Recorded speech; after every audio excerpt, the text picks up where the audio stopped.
Penempatan karyawan.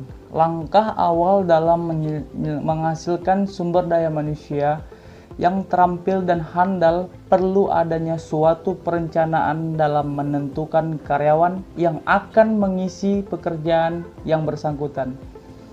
Keberhasilan dalam rekrutmen tenaga kerja terletak pada ketepatan dalam menempatkan karyawan, baik penempatan karyawan baru maupun karyawan lama.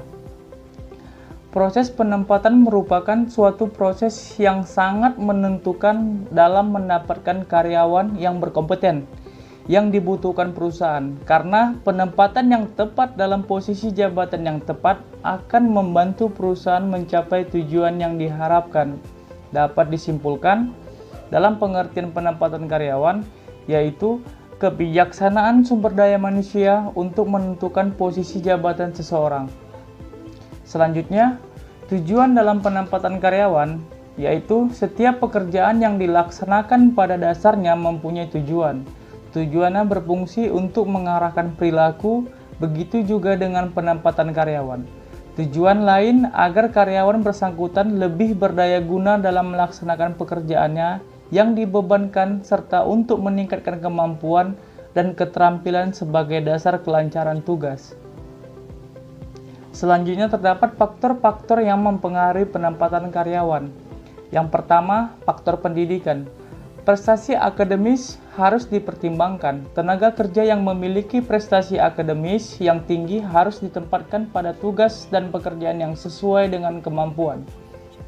Selanjutnya, sebalik tenaga kerja yang memiliki latar belakang rata-rata atau di bawah standar harus ditempatkan pada tugas pekerjaan yang ringan dan dibeban, wewenang, dan tanggung jawab yang relatif rendah.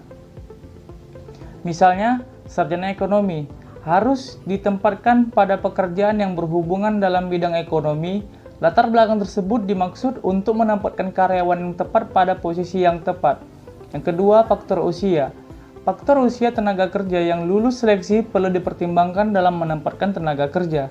Penempatan tenaga kerja berdasarkan usia dilakukan untuk menghindarkan rendahnya produktivitas yang dihasilkan karyawan. 3. Keterampilan kerja. Kecakapan dan keterampilan harus diperoleh melalui praktek, yang dapat dikelompokkan menjadi 3 kategori. Yang pertama, keterampilan mental, menganalisis data, membuat keputusan. Yang kedua, keterampilan fisik, membentuk listrik dan mekanik. Yang ketiga, keterampilan sosial, mempengaruhi orang lain, menawarkan barang dan jasa.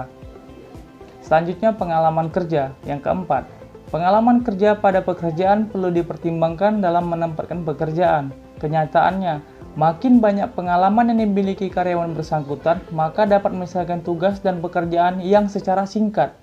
Terkadang, yang berpengalaman kerja lebih dihargai daripada yang berpendidikan tinggi. Prosedur penempatan karyawan. Untuk mengetahui prosedur penempatan karyawan harus memenuhi syarat. Yang pertama, harus ada wewenang dari daftar personalia yang dikembangkan melalui analisis tenaga kerja. Yang kedua, harus mempunyai standar yang digunakan untuk membandingkan calon pekerja. Yang ketiga, harus mempunyai pelamar pekerjaan yang akan diseleksi untuk ditempatkan.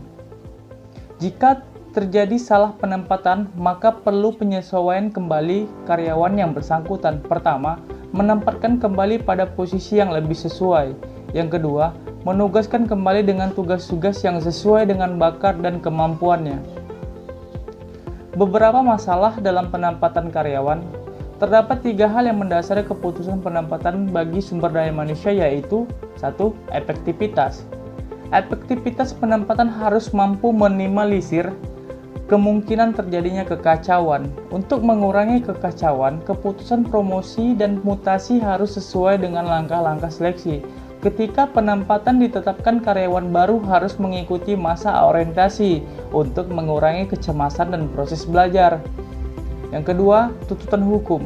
Hubungan kerja harus didasarkan pada kontrak tertulis agar tidak terjadi doktrin pemberi kerja, yaitu pemberhentian kerja tanpa sebab.